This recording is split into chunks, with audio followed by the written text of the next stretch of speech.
আজকে আমরা বিরিয়ানি খাবো। তো এখানে আমি প্রথমেই বিরিয়ানি মশলাগুলো আলাদা করে নিয়েছি। এখানে কিশমিশ, কাঠবাদাম, জয়ত্রী, জয়ফল, সাদা গোলমরিচ, পোস্তদানা পিষে নিয়েছি। আপনারা চাইলে ব্লেন্ডারেও পিষে নিতে পারেন। তারপরে আমি এখানে নিলাম 1 কেজি গরু মাংস এবং 1 কেজি পোলার চাল। আপনারা পরিমাণ কমাতে বাড়াতে পারেন। তারপরে আমি 1 কাপ তেলের মধ্যে পেঁয়াজ কুচি, তেজপাতা দিয়ে একটু নেড়ে চেড়ে তারপরে আমি এখানে আদা বাটা, রসুন বাটা দিয়ে নিলাম। এটা ভালোভাবে মিক্সড করার পর আমি এখানে অ্যাড করব সকল মশলা।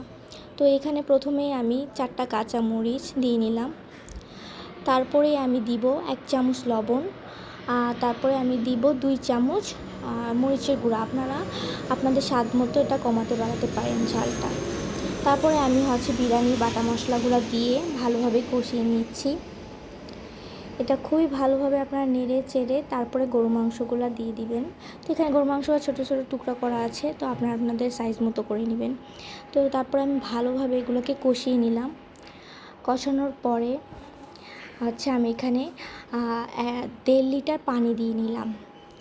তারপরে ভালোভাবে নেড়ে চেড়ে এখানে আমি অল্প কিছু পরিমাণ ঝোল রেখে তারপরে আলাদা একটি পাত্রে আমি তেল এবং পেঁয়াজ কুচি, তারপরে দারচিনি এবং কয়েকটা এলাচ দিয়ে আমি এটাকে নেড়ে চেড়ে তারপরে আমি এখানে পোলার চালগুলো দিয়ে দিলাম। পোলার চালগুলো ভালোভাবে কষিয়ে আমরা এখানে আবার পরিমাণ মতো পানি দিয়ে দিব। তারপরে এখানে আমি 2 চামচ টক দই দিয়েছি। আপনারা যে কোনো টক দই দিতে পারেন। তারপরে আমি রেখে দেওয়া গরু মাংসগুলো ঢেলে দিব।